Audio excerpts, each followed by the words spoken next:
Well, hello again and welcome to another episode of the Hyperion Adventures Podcast. I'm Tom. As always, I'm with my gorgeous, wonderful, intelligent, hard-working, Disney at the holidays loving wife and co-host, Michelle. Thank you, sweetie. Hi, everybody.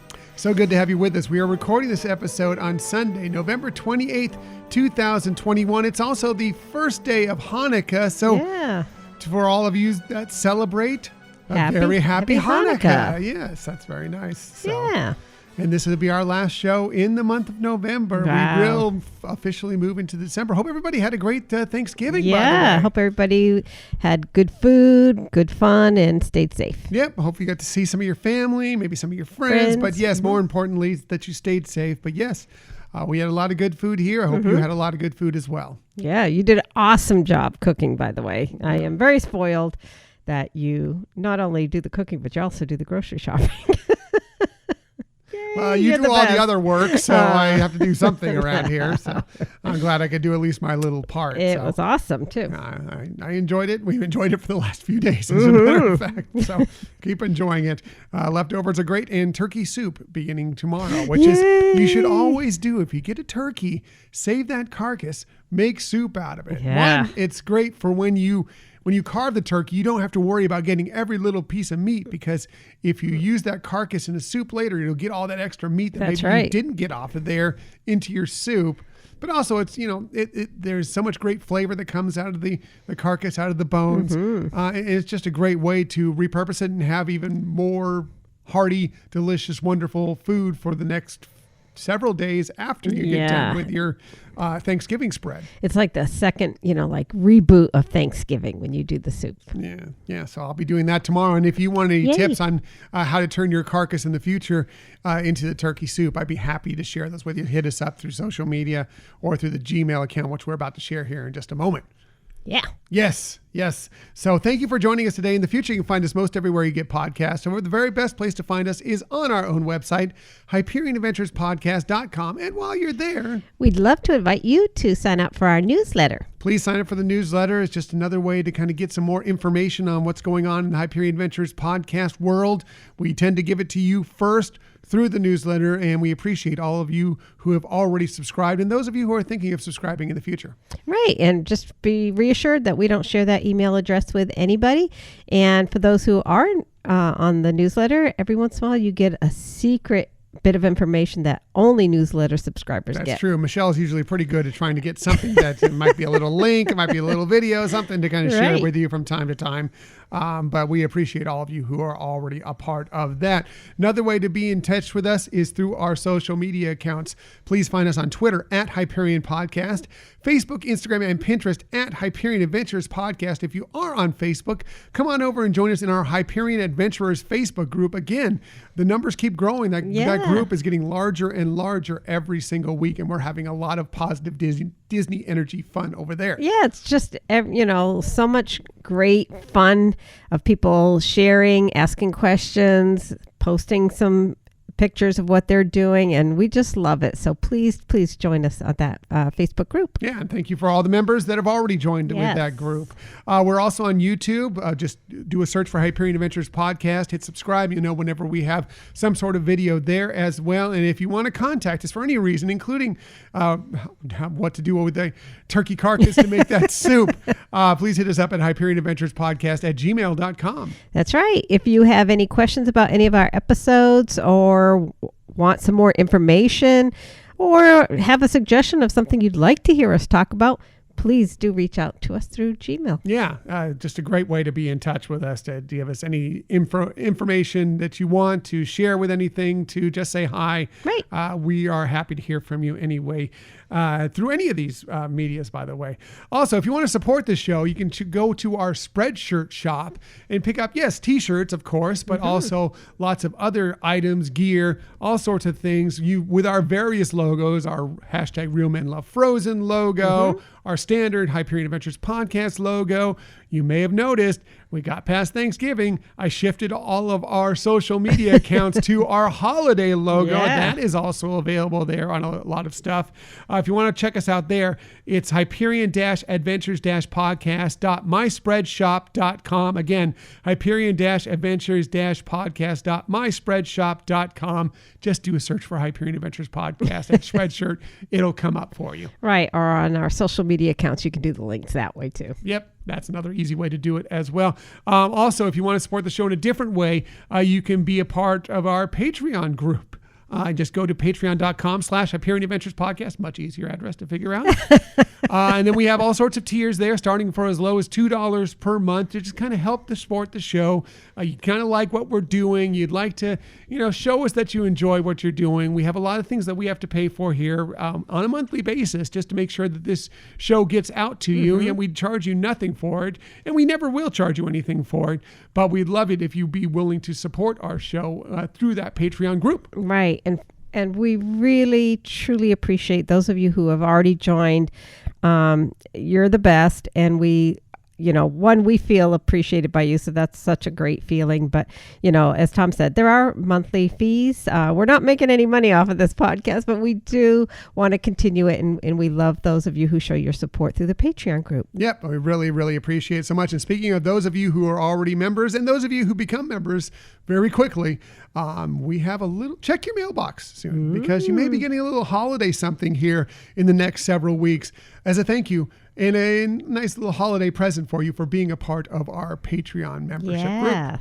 Yes. Thank you very much. So moving on now, this was something that I should have done last week, but it completely skipped my mind because we had so many things to run through with all the Destination D23 news and info. We were trying to get our cousin Zach on to do the show last week and everything. But we closed out another category for the Hyperion Adventures podcast, Disney Hall of Fame. This one was for the best animated character. So it could be Disney, it could be Pixar, as Michelle pointed out a couple episodes ago. It could be Star Wars, it could be Marvel, now that there's more animation going on with that. So we do have our group of final nominations, and we always like to give you our list that we've added on our nominations there, and then we'll get to the final ballot and tell you which characters made it. So whenever we do this, we start with Michelle because she does the best research.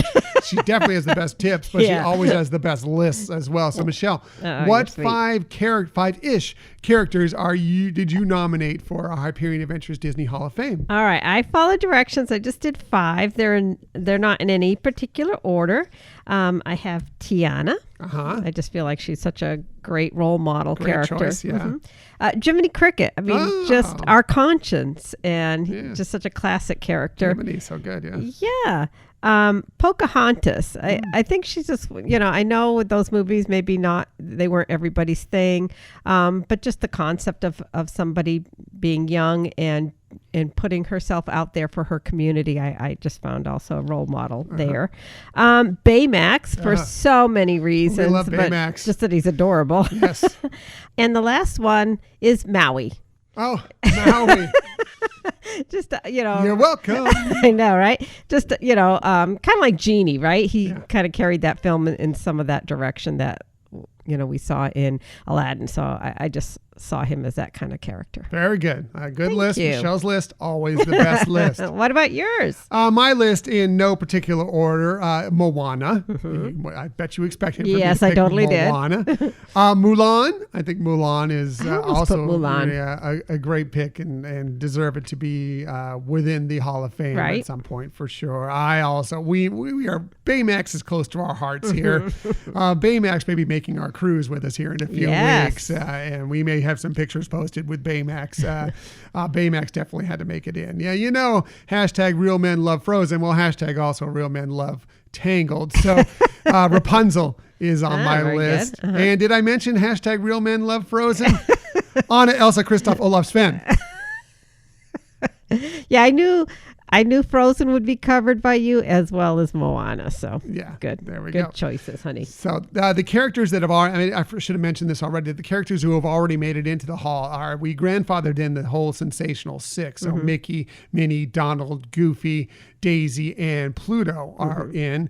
And who got voted in the first year were Woody and Genie. And then last year, Wally made it in. So here is our list of final ballot nominees for this year. And they start with, yes, Baymax did make it in. Very happy with that for sure. Buzz Lightyear made it. Elsa made it in. Moana, yes. Olaf, trying to become a 2-time Hyperion Adventure Disney Hall of Famer. He's already in for Best Sidekick. Made it in last year. So Olaf trying to make it in again. Pumbaa made it in. Perfect. Yeah. Rapunzel made it, yes. Remy. From Ratatouille. Very popular this year, especially with the new attraction out. So, yeah. Stitch made it in. People love Stitch. Yeah. Crazy character that he is. Sven, even though I nominated him, I was a little surprised that Sven made it in, but he did. So, Tiana. Nice. Tiana made it in. Yes. Timon. Of course, you can't have Pumbaa and not have Timon in there as well. Tinkerbell is a possibility. Yeah. She might make it in. And finally, one that I'm surprised that was not on Michelle's list. Winnie the Pooh. Is in there. Those are all great nominations. It's going to be tough to narrow down. They always are tough. They always are tough. So those will be on our final ballot coming up here in just a few weeks. We are getting close to the end of the year, and that's when that final ballot will be put together. But we still have a couple more categories that we need to get out of the way. And the one that's available right now for nomination is Best Live Action Film, which counts anything under the Disney umbrella right now. It could be made when it was with Disney. It could have been made before, when it was with, before they joined Disney. Disney bought them out, whatever the case may be. Cool. The movies that have already made it in are Mary Poppins, so classic Disney, yes, and also The Empire Strikes Back, so obtained Disney. So you can pick anything Disney, Star Wars, Marvel, Muppets, Indiana Jones, etc. As long as it's under the Disney umbrella, it is up for nominations, and we'll be accepting those nominations up until next Saturday. So just to let you know. Great. So cool. cool. So now let's get to the thing that we do happen to have going on every week, and that is my favorite thing from this week. We always have something that has kind of tickled our fancy during the week. And it could be Disney related, it could be personal, it could be whatever you want it to be. It's just whatever your favorite thing is this week. And again, we always go with Michelle because her favorite thing is usually the best thing. So let's go, Michelle. What is your favorite thing from this week? I guess I actually had like a tie. So obviously having Thanksgiving, a wonderful meal. You did an amazing job cooking. It was so delicious. And like you said, we've been fortunate to be able to continue having that deliciousness over the last couple days. And being, with your mom here as well. Which we haven't been able to do for a couple of years, and especially last year with COVID. Right. So it was nice to have her over and celebrate. Yeah. So that would have been one of my favorite things. Yeah. As well. So that was like my number one. The other thing, I guess that I didn't say it's my favorite thing, but glad to have gotten it handled already, is I did get my booster. You did. I'm very proud of you getting your booster shot. I'm still waiting to get mine. Hopefully this week. Yeah, I'm hoping to get it this week. So we'll see how that goes. Yeah. So anyways. And how'd it go for you as far as side effects or anything? It's a booster. So I had Moderna. So it was a half dose. Moderna's boosters. It's a half dose. I did pretty well, actually. I don't know if it's just because of that or, the recommendation we've heard in the past is either getting, hydrated with Gatorade or Pedialyte. And I did the Pedialyte because I just like the taste a little bit better. And also calories wise. So, I did a fair amount of that on the day that I got my vaccine. And I did feel, as a result, better. I think also too, now that they're saying you can take like Tylenol, whereas when we were first getting the vaccines early in 2021, they were like, oh, you can't take anything. Don't take it for a while. Yeah. I know. And unless you have like a fever, and it's like, that really helped too. Helped with just some of the discomfort. And, like if your arm's hurting and you roll over while you're sleeping and it wakes you up, having some Tylenol and you can prevent that. Yeah. So very good. Very good. Yeah. You just seemed like you had a little bit of some arm pain, but you seemed pretty good overall. Yeah. So I actually went to work the next day and yeah, we have crazy day. We have heard the recommendation, and it worked for me when I got my original second shot of Moderna, was doing the Gatorade before and after the shot, and being hydrated and getting the electrolytes in you. And I had very minimal side effects. Right. You know, I was a little worn out and arm pain and maybe a headache for about, I don't know, 45 minutes, an hour, but it not really that bad. Right. But that's what we've heard. So, no promises. But there seems to be success fair oftentimes if you are able to hydrate significantly with electrolytes when you're doing your booster shot or your any doses of the COVID vaccine. Right. So very good. Thank you. So what was your favorite thing this week? Well, my favorite thing, again, was having my mom over for Thanksgiving and just having a nice Thanksgiving meal together with her again for the time. I also wanted to mention something. It's not Disney, but we watched it last night. We've seen some ads for it, heard about it, and it just tickled me to death. It was the, the 8-bit Christmas or something like that. Or 8-bit, I think 8-bit Christmas, 8-bit holiday, whatever. I think it was 8-bit Christmas. Yeah, it's on HBO Max right now. And it's very much like a Christmas story, only for like kids of the 80s. Right. Dealing with like them trying to get a Nintendo system, rather than the Red Ryder beefy gun, But it was just, as a child of the 80s, it really hit close to home with me. And I just thought it just tickled me. And it was heartfelt. Neil Patrick Harris stars in it, and he's the narrator and does some great stuff. And it's just cute, fun. It was a good, lighthearted Christmas movie. Right. It looked like it could have been definitely a Disney movie, the way it was, played out and everything like that. And it was cute because there were even some things I was like, oh, okay, this is so predictable and this is going to happen, and that didn't happen. So it was just cute. Yeah. It was enjoyable. If you're a child of the 80s like we are, I think you might get a kick out of it as well, because there's just so many things about it that you're like, yep, I remember days like that. Yep, right. Yep. Or if you like the Christmas Story, it's a little more modern take on that. Yeah. So I recommend it. If you have HBO Max, go check it out for sure. So that's our favorite things from this week. As always, if you ever want to chime in with your favorite thing from any week, we'd be happy to share that on the show. Just hit us up through our Gmail account, through our social media channels. We love sharing your favorite things as well. Exactly. So let's get to this week's show. Lots of stuff for you this week, including, well, actually there aren't as many stories as you would think. I think maybe because of Destination D23 was the week before, and of course the holiday weekend. They kind of curbed it a little bit, but I do have a few things for you. And one thing I have is a few of our favorite Disney songs, scores, and albums received Grammy nominations. We'll tell you what those are. Yeah. And one virtual queue for a Disneyland guest favorite goes away, while another is set to begin. We'll tell you which of those are happening, which is going away, and which is starting. But let's not hesitate any longer. Let's go ahead and get to our main topic of the week.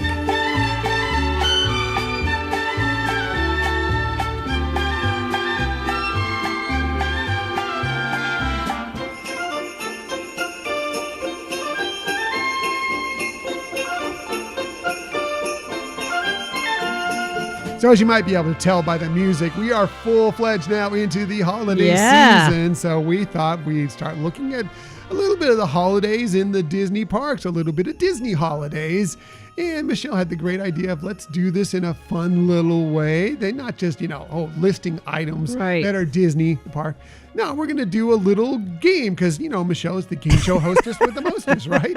So tell the listeners, Michelle, what game are we playing today? All right. Well, we're doing a Disney Parks holiday this or that. Ooh, I know. So some of it will be this or that from the same park, and some might be between East Coast and West Coast. And some haven't started yet even. So we're just going to talk about some choices, especially really looking for your choices, honey, to see, what would you choose between this or that? Yeah, and we hope you play along at home as well. And, if you want to let us know if any of these, or if we were completely wrong in the one that we picked, we were happy to hear them. Hit us up again, social media, Gmail account. However, we'd love to hear what you come up with as well. Right. And, like you said, honey, we didn't want to just list all the things going on for the holidays. Well, first of all, we'd need like a week-long show to do so much holiday stuff going on this year. Yeah. But just kind kind of highlight some things that either traditional things that they've had before, for a while now, and some newer things, and just kind of highlight a few pointers. And obviously, like Tom said, if you have a difference of what our choices are, please let us know, or if there were some things that we should have covered, because they're great highlights for your personal experiences. We want to hear about that too. Yeah, I'm sure we won't hit everything. Oh, no, it's a small list, actually. Okay, well, that's good. That's good. So let's go through them. All right. So, I know in the past we've done drawing of things like very random, but this I have it. Plotted it out. I plotted it out, and I have it by kind of category. So the first one we'll start out with is entertainers. Okay. All right. So this or that, honey. Mariachi Divas, which is the Grammy award-winning mariachi group at Disney California Adventure Park, or Mostly Kosher, which is a very unique group that performs at Sonoma Terrace. And it's really cool. They're a 7-person band that celebrates Hanukkah. But it's not your like typical band, even though they do play like jazz and Latin and rock. But they also have like the unique instruments that you don't typically see, is like an accordion, a fiddle, and a clarinet. Mm-hmm. Plus, it's in that nice little cozy setting there at Sonoma Terrace. So, okay, I think this is a hard one.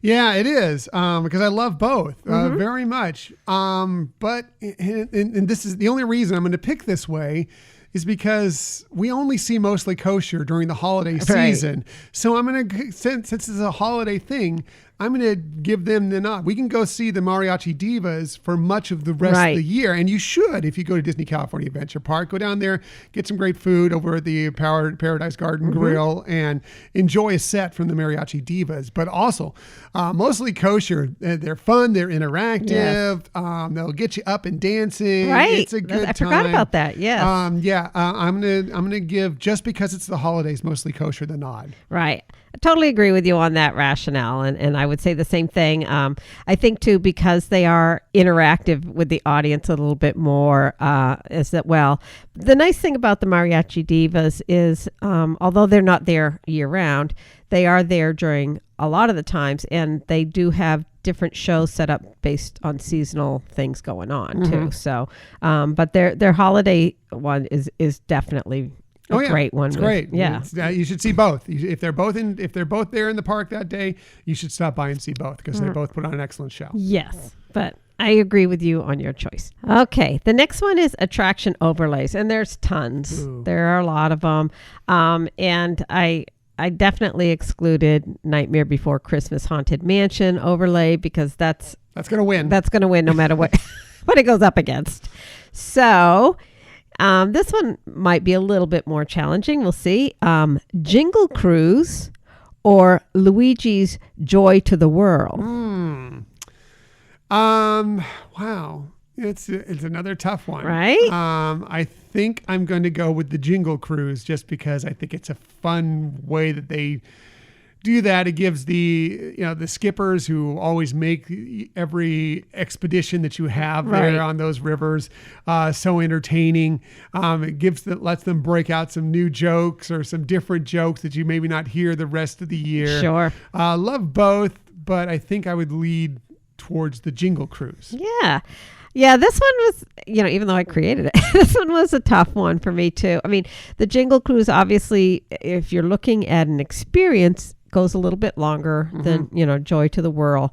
But if you're just looking at I guess, I don't know if the word quality, just, the immersiveness or whatever. I don't know. Joy to the World, I like the music. You just feel uplifted when you do it. Every time, no matter what, Luigi is whatever their, whether it's the regular iteration or whether it's the Halloween iteration or whatever, they all are fun and joyful. Exactly. Sure.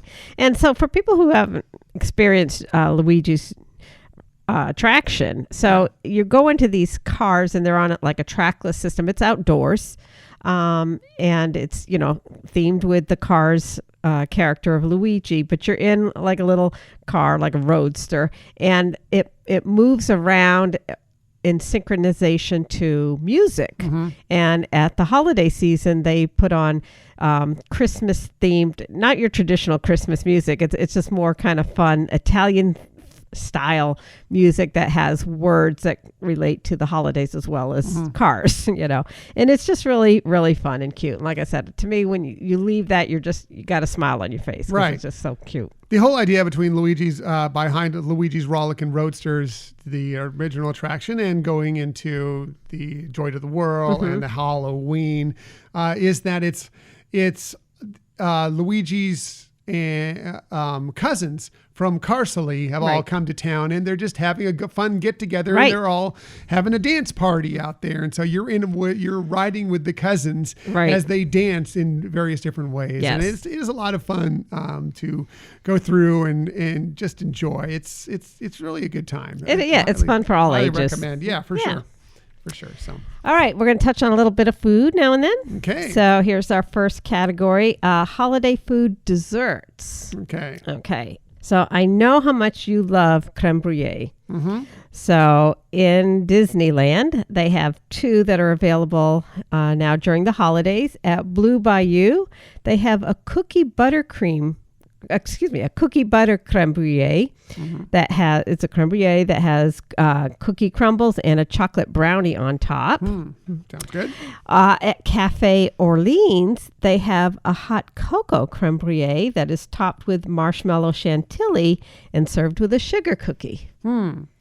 I tend to steer. Well, I mean, it's interesting because there's chocolate there, but for a creme brulee itself, with topping with the brownie, I think I'm going to go with the Blue Bayou, just because I like cookie butter. It's tasty, it's delicious. That's true. And I like I love brownies, so you combine the 2 of them. I just think I give that the nod over the cocoa creme brulee personally. Right. Yeah. I'm not as much of I like sugar cookies are fine, but I'm not a huge sugar cookie person. Right. I mean, I think the nice thing about both of these is that topping, whether it be the brownie or the sugar cookies, is kind of separate. Well, the brownie is on top, but anyways, you could take them off and just enjoy the dish without it. It's not like mixed in as part of it. Right. But yeah, this one was really tough for me. I think I'm going though with the hot cocoa. Okay. We got a little difference of opinion here, but that's good. Yes. I'd like to try them both. I just thought the idea too of marshmallow chantilly sounded really cool and interesting to try. There you go. All right. Very good. All right. So here is another food selection. And this is on the East Coast over at Epcot. Okay. All right. With the Festival Holidays and World Showcase. So there is from Mele Kalikimaka Holiday Kitchen is Kalua pork with Okinawa purple sweet potatoes and mango salad. Or from L'Chaim, I'm not saying L'Chaim Holiday Kitchen, smoked salmon potato latke. Wow. Love both those things. Both things I would create, and maybe I will create. I've actually created already for Disney Dishes blog a copycat of the potato pancake, the latke, with the smoked salmon, which you can check out there on Disney Dishes blog. And it's really good. I guess it would depend on what mood I'm in, because that's more of a little lighter dish. Whereas the Kalua pork, with the sweet potato and everything, and the mango salsa, not super heavy, but a little bit heavier. Yeah. I think that I'm just judging on what mood I'm in right at this moment now. Right. If I walk in there, I could be in a different mood, but I'm going with the Kalua pork. I love kind of that Polynesian style flavor. I love Kalua pork. Right. The sweet potatoes, the purple sweet potatoes, it's kind of, you got that sweet savory thing going on there with the salty pork-ish, the salty smoky pork, and then the brightness of the mango salsa to go along with it. I think that's where I would lean, but can't go wrong with either of those dishes. Right. Yeah, I agree with you that the Kalua pork dish hits on all taste profiles, or a lot of taste profiles that are amazing and that we love. But I think, I maybe just because of so many times going to World Showcase over the holidays, that the salmon latke is just screams holiday to me. I've kind of adopted it into my own realm of consideration for holiday food, and so I think that's the one I'd go with. Very good. Very good. I was just thinking, I also have a Kahlua style pork and mango salsa with tater tots on the Disney Dishes Okay, blog. yeah, I thought you had done a Kahlua pork one. So if you're looking for something similar to that, I mean, it's not the purple sweet potatoes, right, but it is something similar with right. It's a in oven Kahlua style pork, so you don't need to go in the backyard, dig a pit, Aww. Bury a pig out there. You can make it right in your own oven, and it's pretty good too. Yeah, I think I put some pickled red onions on there as well. Yeah, it's very nice. Yeah. So, All right. This one I think might be hard for you. They've all been hard so far. Sorry about that. I guess that I'm not really trying to make it hard, but just to show how many wonderful things that they have that, this or that is like, ooh. Yeah, it's always, sometimes you just bit of both. A bit of both. Because you have to. You can't make the decision between the two. Right. So this is a West Coast one at Disneyland. And they're both in Disneyland. All right. Okay. So it's the category here is decorated buildings and their lighting ceremonies. Okay. So the first one, Winter Enchantment at Sleeping Beauty Castle. Mm-hmm. It's beautiful. Yeah. Mm-hmm. Or It's a Small World holiday lighting. This isn't tough for me. I mean, I love the lighting on Sleeping Beauty Castle. It's gorgeous. Kind of that icicle lights look to them, really does feel winter, even though you're in the middle of Southern California, right, and it may have been 80 that day. Yes. It does really feel wintry, but there is nothing like the facade of It's a Small World getting lit up at night with thousands and literally thousands of holiday lights. Right. It is gorgeous. It's something to behold. When it lights up, it's something, no matter what day, what time of the evening you go by, it's going to catch your eye. And, they also light up all the topiaries. Topiaries. Thank you. I couldn't think of the word of them. All the topiaries that are all the different little animals out there and everything. Those are beautiful as well. That is an easy pick for me. That hands down wins because you can't see. I mean, the lit up castles, you can go to virtually all the Disney parks and they're all gorgeous. They're all beautiful, but this is the only place you're going to see the lights like you will see it. It's a Small World during the holiday season. Wow, very good. And the difference with It's a Small World facade at Disneyland is it's all outside. It's kind of like when you're at Disney World, when you're going into It's a Small World, once you're undercover, you're seeing like a taste of it. A taste of it. It's just it's much smaller scale. It's one of those things that's smaller scale at Disney World. Right. At least that part of it, not necessarily the ride. It is smaller. She's not convinced of this, but I can tell you right now, and this is for good or bad. This may deter you or to make you want to ride it. And unfortunately, It's a Small World right now. I guess there was a really tough accident that happened there at Disneyland, and they're hoping to get it fixed and running for the holiday season, but it's not going right now. But anyway, when it is running, It's a Small World at Disneyland is a longer attraction than It's a Small World at Walt Disney World at Magic Kingdom Park. Right. So. Yeah. I guess that's true.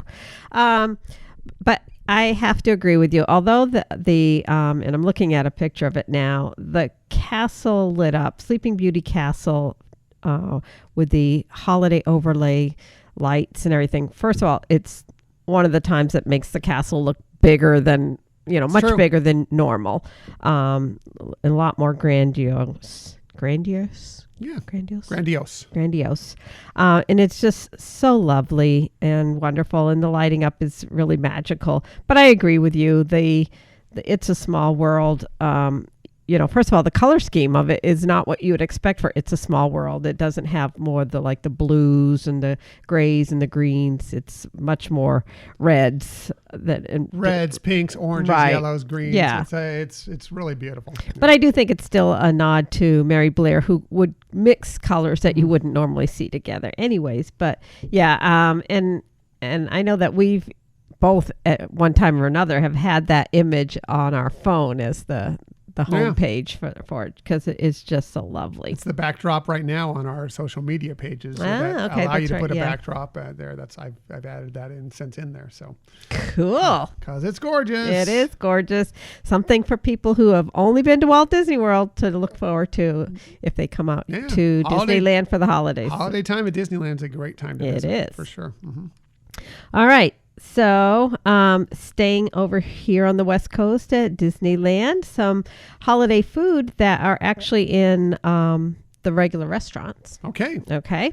So, in the Jolly Holiday Bakery Cafe, holiday sandwich, which is a roasted turkey, stuffing, gravy, and cranberry sauce on rustic bread served with house-made chips. And their house-made chips are pretty great. Yeah.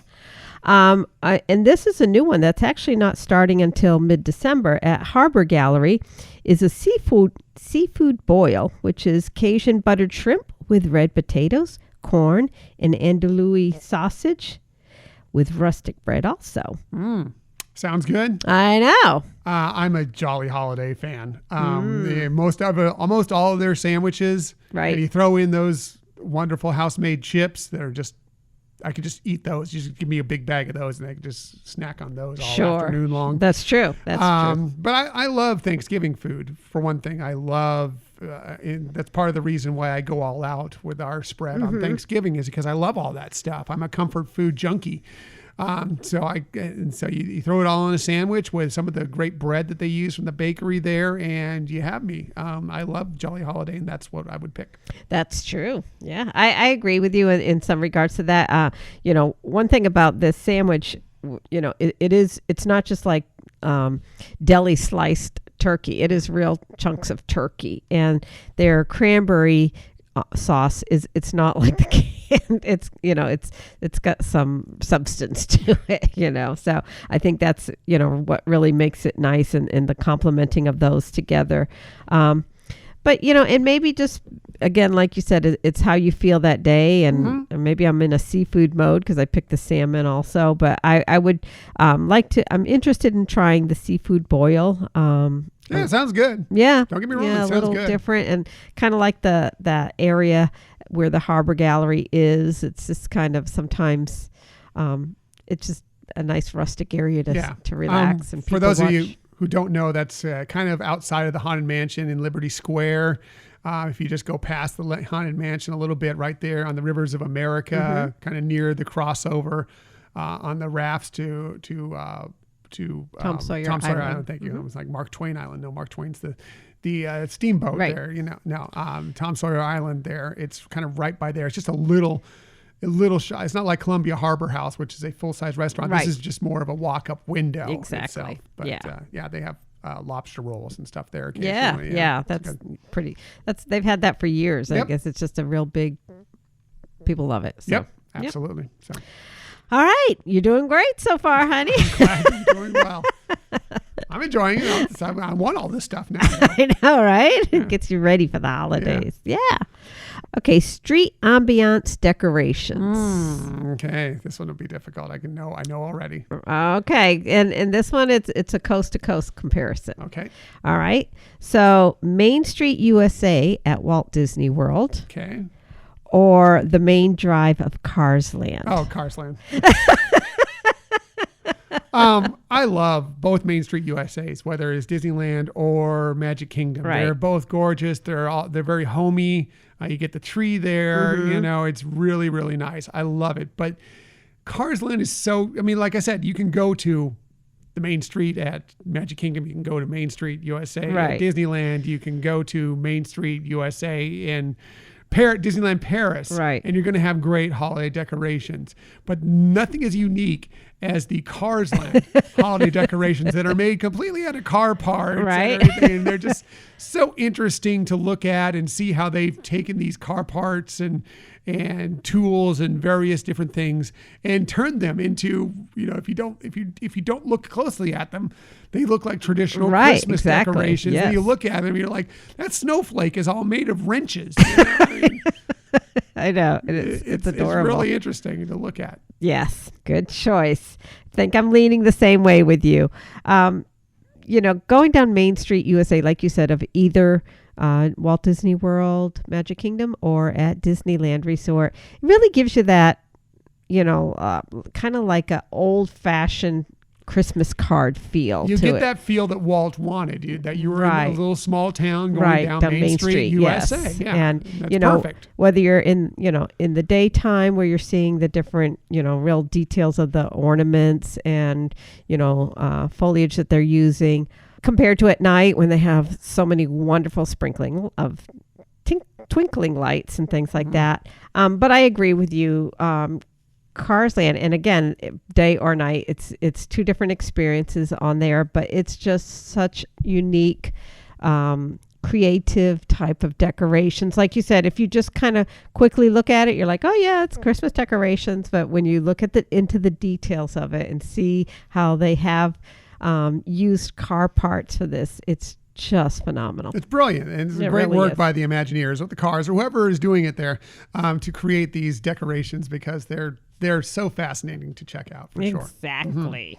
All right, so now we're going to do a little bit more food here. Okay. And Getting hungry. I know it, right? And I know we're doing maybe a disproportionate so far of Disneyland. Hopefully, again, we like to entice people to know that Disneyland is great as well. Yes. And maybe, podcasts don't talk about it quite as much. So I just wanted to kind of put plugs in there for that. So, okay, at Disneyland Park at the Rancho del Zocalo, and these are meat entrees choices, this or that. All right. They're pork pozole, which is soup. Right. It's a Mexican stew with hominy, shredded pork, peppers, cabbage, onions, radishes. Really good. It really is good. Pozole is really good. Yeah.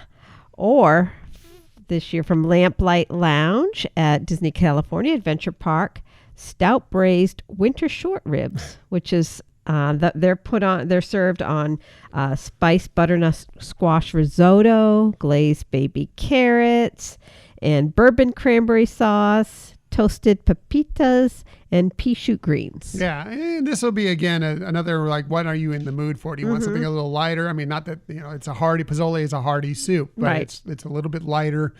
Whereas this is full on short ribs and risotto and everything else. So this is going to be a real meal for you here. But they're both comfort food, but I love a good braised short rib and, a little, if you're going to throw some butternut squash risotto in with it as well. I like the contrast of flavors.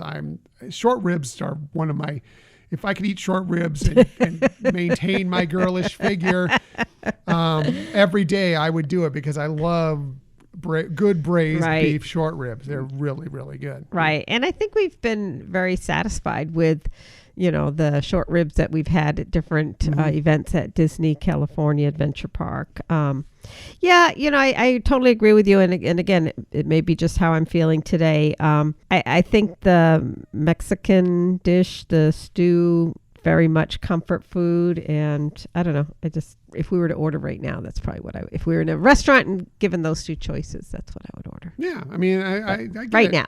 If you're in Disneyland, you may want the pozole. If you're in Disney California Adventure Park and you're in the Lamplight Lounge, then maybe those short ribs are calling out to you. Right. Okay. So this is a mix. They don't necessarily relate, but they're both experiences. Okay. So, and these are on the East Coast at Disney World. So they're both at Epcot. Okay. So from the Mexican Pavilion, the Las Posadas celebration. And if anybody hasn't been to that, well, you should. It's great. But, it really goes through the story of, the Mexican tradition of the holidays. And they do a great job with, having the mariachis there and telling the story and getting the kids involved that are in the audience. Or Living with the Land holiday overlay. Oh, the Living with the Land holiday overlay is the best. So good. I mean, Living with the Land, I always love it. It's just such a nice, relaxing, even though you've seen some videos this week, you're like, what's going on in Living with the Land? But most of the time, it's really nice and relaxing and interesting, little attraction. And I love when they do the holiday overlay because it makes sense to just, to string up some lights through all these different greenery and everything, throw some sand snowmen out there or whatever, sandmen, whatever you want to call them. Right. And create this happy holidays theme throughout it. It's just very cute. And I love that. And that would be the one I would pick. Now, the La Posada is really cool too. You have usually a mariachi band out there and some dancers and everything. And like you said, they do a really great job of getting the children involved. They don't know what they're doing right now, how much they can do right now with COVID times. But when things were what they were before, they would really get the kids involved. And by the way, if you want to know what the story of La Posada is, that's part of the Three Caballeros, the movie. Go check that out on Disney Plus. They tell the story of La Posada. Yes. Yeah, it's a very culturally rich experience for sure. Yeah. All right. So we're getting kind of... What was your pick? My pick was also Living with the Land. Although I have to say when, each time we've seen the La Posada celebration... It's always fun. I get choked up. Yeah. It's great. But yeah, just in terms of the experience, that if I had to this or that do right now, I would pick. Yeah, I don't think that none of these choices, there hasn't been one that I wouldn't, if I had to go the other way, that I would be disappointed in. Right. It's just picking which one I prefer at right now. Right. You'd ask me in 5 minutes, I may change. But there isn't a miss with anything you've suggested so far. Cool. Well, and that's what's great about enjoying the holidays at a Disney park, that, yes, you might like some things better than another, but they're all still great. They're all still fun. Also good is that usually you can do both if you want to. That's true. Okay, so here is a comparison, East Coast, West Coast, because it's an overall foodie experience. All right. Epcot International Festival of the Holidays, and that just opened on Friday and runs through December 30th. They do have the 14 holiday kitchens throughout World Showcase, and have some holiday traditional foods from around the world. Or Disney Festival of the Holidays at Disney California Adventure Park. Now that runs a little bit longer. It's actually opened on November 12th and goes through till January 9th. So they have their festive food marketplace that has 8 kiosks, and they have holiday dishes, but they are a little bit more creative in taking some of the traditional food and either how they prepare it or how they present it, etc. So just on those 2 holiday food festivals experiences, which it's interesting because this or that. Yeah, I think that they're both great. You're not going to go wrong with either one of them. I just think that, the fact that you're in the country where a lot of these food booths are happening, not that they're all related to a country. Usually there's a food booth related to every single country there, but there's some extra ones as well. But it just gives that, there's so many touches of the holiday season within that country as we go along. We did, I think it was last year, we did a holiday traditions around World Showcase of, what the traditions are in the countries that are represented by World Showcase in one of our episodes. And you get a lot of that feel there with the food and the ambiance and everything. And I just think that pushes it over the hump compared to what the kitchens, the food are really great at Disney California Adventure Park, but you don't get that same extra added touch of the ambiance being there within the country that the food is supposed to have come from, essentially. Sure. Yeah. That makes sense. Yeah, I totally get that and totally love doing that. We love the Epcot Festival of the Holidays, International Festival of the Holidays. When I'm just looking at an overall experience, that's a tough one because like you said, being there at World Showcase is always very special and something that we don't take for granted, having the opportunity to go there. I think there's a couple little things that I saw put it over the hump with the Festival of the Holidays at Disney California Adventure Park. And they're just little things, So one of them is the fact that you can order any of the food dishes at any of the kiosk locations. So you don't have to go to the one you want to place your order.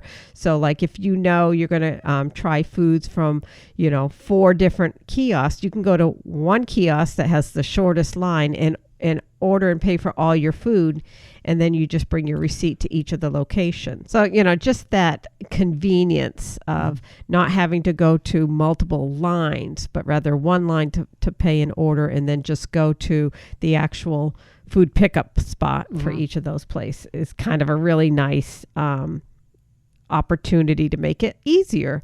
Because some of those lines can get really long, right. and there's some other ones that are like not that long at all. So right. you just go there and order everything, and then go to where, and rather than have to wait in all right. these different individually long lines. Exactly. Or like if you think, okay, we're going to be heading over to France. Hopefully that line won't be long, and then you get there and it is long. France is always long. I know. Maybe bad example, but then you're like, okay, do I want to come back to it or what? Whereas, having the ability to just order, you're just going to go there and you're not going to have that tremendous line.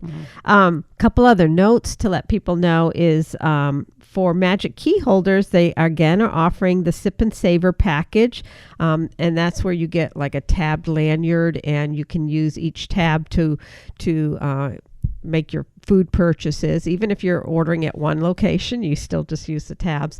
Not everything is covered by that. I don't think they cover alcohol in that. Alcohol, yeah. But it is a way that you can, if you were to use it to purchase the most expensive thing at the different kiosks, you're probably going to save money versus paying cash for each of those dishes. Yeah, it gives you kind of a Magic Key holder discount, essentially. Right. But you have to spend it on the most expensive things. Right.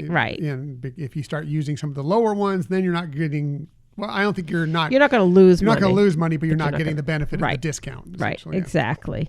And another interesting little tidbit here, for those of you who may still have a lanyard from 2020 during the festival that started and closed very quickly. The Food and Wine Festival. Right, which we have, but we still have some tabs. They're going to grandfather that in for this festival only. So you could use those tabs this time as well. They can't be disconnected. They have to still be on the actual lanyard thing. But I thought that was kind of great that they're doing that. That's a nice extra bonus there for sure. Exactly. All right, so we're down to the last one. Okay. All right. Let's hit me with it. And we couldn't do it without ending on a Santa Claus note. Oh. All right. So this or that, a place where you'd want to wave and snap a picture of Santa. Okay. All right. In the East Coast, West Coast here. While he's cruising down Hollywood Boulevard in his candy apple red convertible at Disney Hollywood Studios. Yeah, the Santa Claus Merry Motorcade there. Yeah. Or at Awani, I hope I'm saying that right, Camp Circle in the Redwood Creek Challenge Trail. And there you can also play seasonal games, explore the trail for decorations and hidden toys along the way, and see Santa in that rustic kind of. That's a tough one, because that convertible is pretty sweet. I like that. You get a little closer interaction with Santa. And you get the trees and everything in the Redwood area there within California Adventure. So I think I'll just, I'm a Disneyland person at heart, and I love the trees and I love that area. So I think I'll go with that one, but it's only by a smidgen because that convertible is really nice. Exactly. Yeah. Love to see Santa in style there for sure. I know this was a hard one for me as well. But I think I'm going with you too. So again, for people who haven't been to Disneyland, the Redwood Creek Challenge Trail, they use it differently throughout some seasons. Obviously during Halloween, it's really cool how they make it. For the Oogie Boogie Bash. Yeah, for the Oogie Boogie Bash, how they, really make it kind of a creepy kind of forest look, and other times of the year, it's just a great like playground area with different, kind of like obstacle courses that people can go through. Some are just rope for kids, but then some for everybody. Yeah.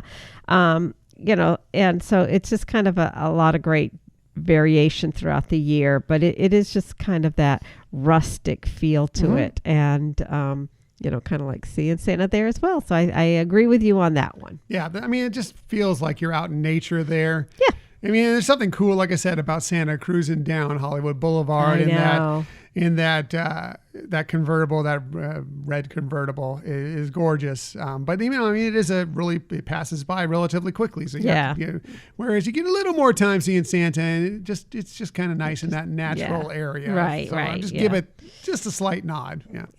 I understand. Agreed. So anyway, so that was this week's look at the holidays, this or that experiences at Disney parks. Good stuff. Like I said, there wasn't a bad choice in there. There was none of them that I wouldn't want to do that you suggested. Right. There were some easy choices because I have some preferences of some things over other things, but I would love to do all of those things. I wish we were doing all of those things here.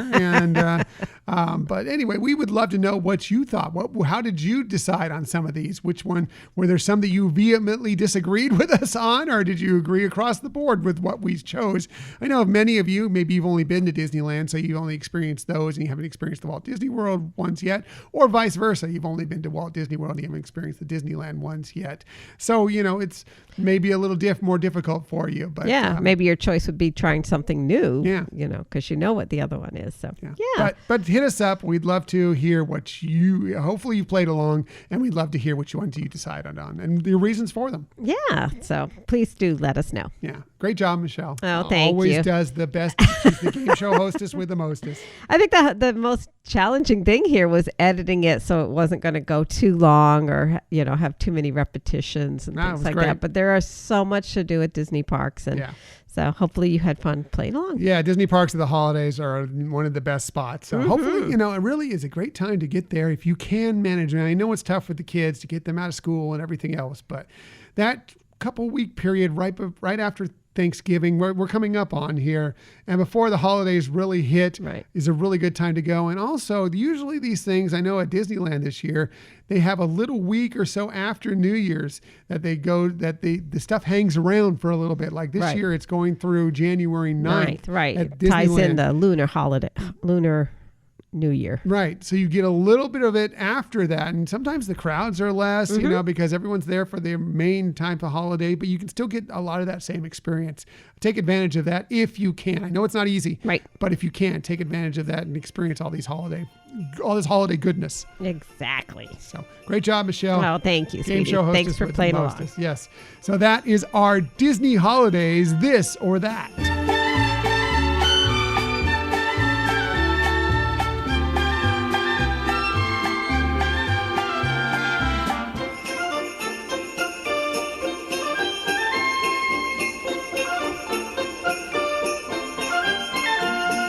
It's a lot of fun. Like I said, it's not this or that. It's a bit of both, almost with everything you mentioned, because I'd love to do all of those things. If you can, the good news, except for the ones that we're separating from coastally, you can. A lot of times when you're there, you can do both things and check them out because they're all great. Right. Or like we said, during the show already, is that sometimes something might not be easily available to you, whether it be because of, crowds or timing or whatever, but just, learning to appreciate the things that they do have. They're still pretty spectacular. Yeah, there's a lot of stuff you may have never experienced there during the holidays. Even if you've been there several times, there's still things that pop up that you've never seen before. Just a couple of years ago, you had a great talk with Père Noël. I know. It was hard not to fit him in this one. She was starstruck. Yes, totally. Or not to be talking so much about the cookie stroll and things like that. There's a lot. There's a lot. So much good stuff. So. Yeah. Thank you, Michelle. Great stuff, as always. Thank you. Let's quickly get to the Disney stories of the week. Don't have a lot for you this week, but I do have a few things I want to get to. I'm going to start with a few of our favorite Disney songs, scores, and albums received Grammy nominations this week. Yeah. Well, we loved WandaVision, right? It's one of our favorite Marvel shows, one of our favorite Disney Plus shows that has come out from last year. Well, the breakout song from the series, Agatha All Along, is among several nominations Disney has received in the 64th Grammy Awards. Agatha All Along was nominated in the Best Song Written for Visual Media category, so good luck for that. That's the Lopez's. Yes, that I know. That song. They're so talented. The song previously won Outstanding Original Music and Lyrics at the Emmy Awards, so it's already award-winning. Yeah. So good for it. Some of the other nominations, Disney and Pixar's Soul received 3 nods. Best Improvised Jazz Solo for Bigger Than Us by John Batiste. Best Jazz Instrumental Album for Bigger Than Us by also, again, John Batiste. And Best Score Soundtrack for Visual Media. Nice. So, yeah, Soul had some great music. Yes. So glad to see it getting some recognition. Some Grammy noms for sure. Cruella, the live action Cruella, received 1 for Best Compilation Soundtrack for Visual Media. And The Mandalorian is got a nomination for Best Score Soundtrack for Visual Media. So good luck to all of them. Right. Hope they do well. Very exciting news coming out of these Disney shows and movies. Yeah, it's very cool. Yeah.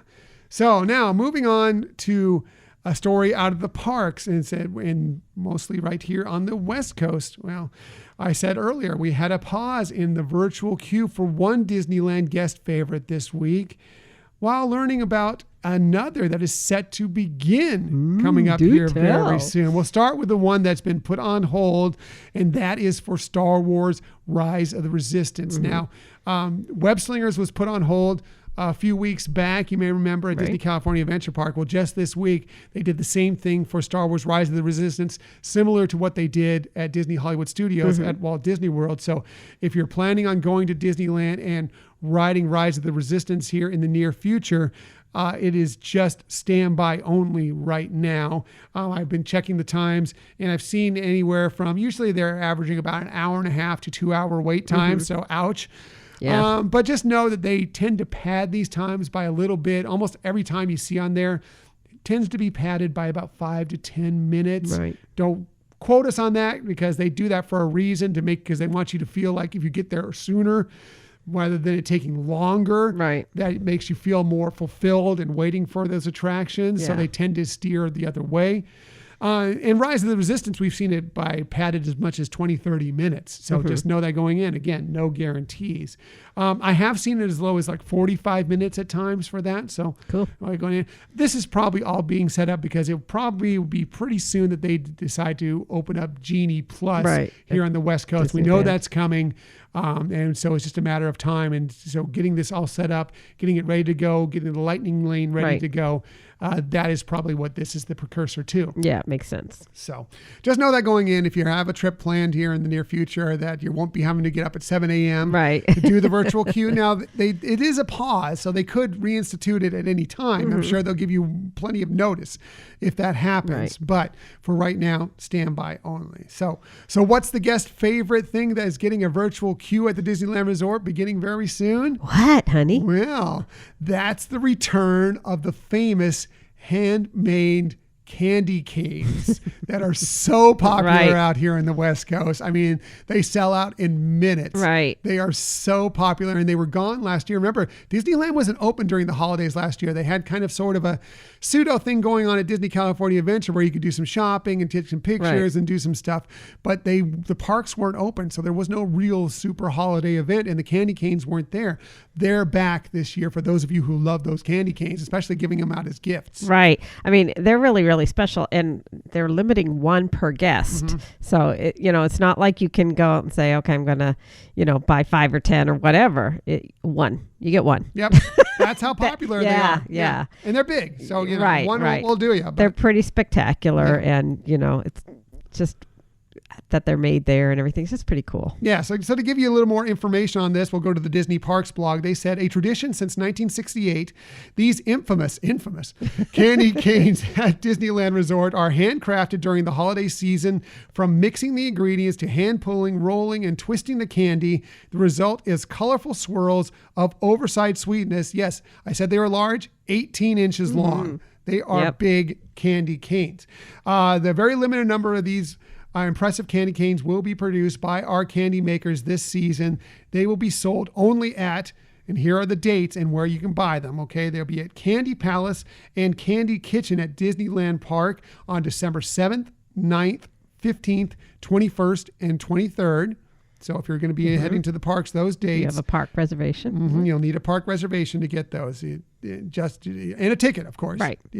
Some sort of admission into the park. Meanwhile, Trolley Treats at Disney California Adventure Park will have them on December 8th, 14th, 16th, and 22nd. So if you want a chance to purchase one of those candy canes this year, you'll have to do the mobile waitlist system will be used, as quantities are very limited. Like Michelle said, one per guest. Once the mobile waitlist is activated, you can add your name and phone number at the location to receive a text back with a time to return to the location for the opportunity to purchase your candy cane. Again, subject to availability. They will sell out. Right. But this is your chance to get those great candy canes and see what the hubbub is all about. Yeah. It is amazing each holiday season when those go on sale, how, people just really can't wait to get them. And, I know in past how the annual pass system worked and you didn't need a park reservation, a lot of people would just inundate the park just to get those. So anyways, it's pretty fun, exciting stuff. Yeah. And if you want a reminder of those dates, check the Disney website. They have them all there. Find out and give you all the details on it. But great stuff. Just glad it's another thing returning, which is great. Another guest favorite thing that's returning. That's right. So fun. So that's it for the Disney stories of the week. However, we never leave you without giving you some sort of tip that might help you on your next vacation. And when we do this, well, we always start with Michelle. One, because she's wonderful, gorgeous, intelligent, hardworking. She does the best research. She's the game show hostess with the mostest, and she has the very best tips. So let's get to it. Here is Michelle's tip of the week. Oh my gosh, you're too funny.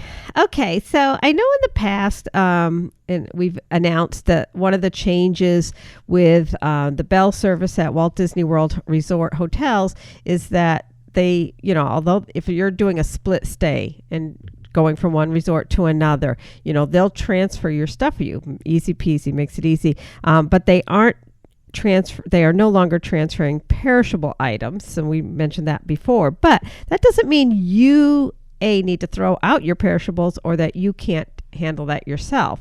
So what you could do is you could, pack up your perishable items and go to your second resort and ask the bell service to hold it in their refrigerator till you can check into that resort. So, it's still a way to, like if you've purchased, milk and, eggs or whatever, and you want to go from one resort to another, one of the ways you can do it is to be able to just move it yourself, and they'll help you with that then. Very good. That's good to know. And that's important. If that way because you can save some money by doing breakfast in your room. Right. Some simple things like cereal or eggs or whatever. If you have a kitchenette, then you can do eggs or something along those lines.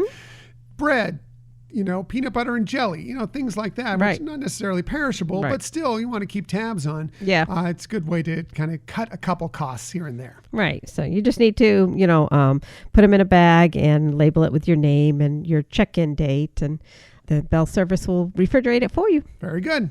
Michelle's tips. Thank you. Always the best tips. Thanks, baby. My tip for this week, I just want to remind you that, we talked about a lot of holiday stuff here, but you don't need a park ticket or a park reservation to experience some Disney holiday goodness at both Walt Disney World and Disneyland. There is some great stuff you can do without having to spend a lot of extra money to get into the parks and everything, because they've decided to extend these holiday celebrations well outside of the parks, which is great. They've been doing this for years, but they seem to increase it more and more every single year. And we'll start here on the West Coast at Disneyland. You can park, for a small fee, and you can even get it validated, get your ticket validated and get a little cut off your price of parking there. We park at Downtown Disney. And you can go through, they have a lot of holiday offerings there, holiday music, holiday decorations, Disney stuff, right there at Downtown Disney. And you can go check out also the Grand Californian Hotel, which always has a beautiful tree. I believe they have a gingerbread house. They've had it in the past there. So you can get that little taste of that holiday feel at Downtown Disney at Disneyland. There. Exactly. So also at Walt Disney World, you can head to Disney Springs. It doesn't cost anything to park extra there. They have the Christmas tree trail there you can go through. From there, you can catch Disney transportation to many of the hotels. It doesn't cost you anything. That's free to go there to any of their hotels and go check out the gingerbread houses, the trees, how they decorate, all these different resorts that are throughout Walt Disney World, and it's just a really wonderful way to experience it. Yeah, they have different holiday treats as well at the different resorts. So Or you can go ahead and just make a dining reservation for one of the restaurants at one of these resorts. That will allow you to park there. Right. And then you can go check out there, and you can hop on a monorail or whatever other Disney transportation to check out some other things. And don't sell short Fort Wilderness Campgrounds and their decorations, and especially the guests that are staying there and going to go through a walkthrough and check out what they do, because they go all out. I mean, this is they've been doing this for years. They build up all these decorations to put around their campsites and cabins, etc., just for these specific times of year. Yeah, it is really an amazing sight to behold at Disney Fort Wilderness during the holidays. You know, what, like Tom's saying, people staying in the cabins that they, deck those out. People who are there with their campers, that this is their annual vacation.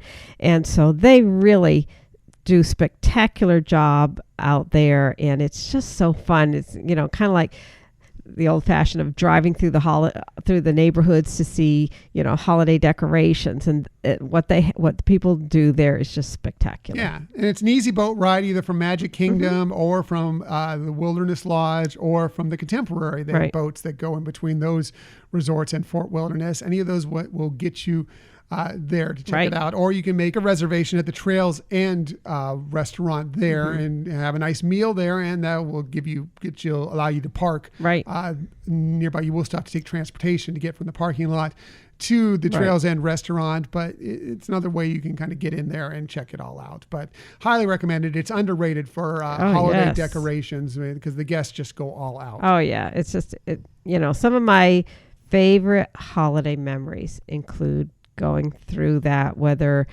we went one year, your mom joined us. My mom and I have done it multiple times. Even 1 year rented a golf cart. Right. Just for the one night. Yes. And you guys just cruised around throughout the decorations in the golf cart. Exactly. Yeah. My niece Nicole. I mean, it's a fun thing to do together, and definitely worth taking the time for it. Yep. Highly recommended. So, but, good tips. All these things, again, for very little or no extra fee, is a way to get a little more Disney holiday in your holiday season. Yeah, great tip. Especially since, like with some of the annual passes, the blackout dates are involved with the holiday time, that you could still appreciate some enjoyment and have some fun experiences. For sure. So that's it for this week. Next week, we're back with another of Michelle's amazing research pieces as she discusses an underrated skill that Disney has nearly perfected. That's their ability to move people. Mm-hmm. We were just talking about, some of the free transportation through Disney. Well, there's lots of ways that Disney moves people. And it's going to be interesting. And yes, of course, they also move you emotionally. Right. But this is physically moving you throughout the parks. Maybe we'll touch on that too. Yeah. It's actually a topic that I've wanted to do for over a year, and just, kept bumping it aside for different things that have come up for other topics. But yeah, it's kind of like the science of it too. Yeah. So I look forward to that. Michelle always does such great research, and I always learn things that I didn't know before. So I can't wait for this episode. And it's really interesting the way Disney moves people in many different ways. So looking forward to that one. So as for today, we appreciate that you joined us today. In the future, you can find us most everywhere you get podcasts. However, the very best place to find us is on our own website, HyperionAdventuresPodcast.com. And while you're there, you would not want to miss the opportunity, if you haven't done so already, to sign up for our newsletter. Please sign up for the newsletter. Just another way to be involved in the Hyperion Adventures podcast world. Another great way is to follow us on social media. We're on Twitter at Hyperion Podcast, Facebook, Instagram, and Pinterest at Hyperion Adventures Podcast. If you are on Facebook, come on over and join us in our Hyperion Adventurers Facebook group. Just a great space for some positive Disney energy. Yeah, we love those of you who joined. Please invite your friends and family to join along as well. Yes, please join in on the fun we're having over there.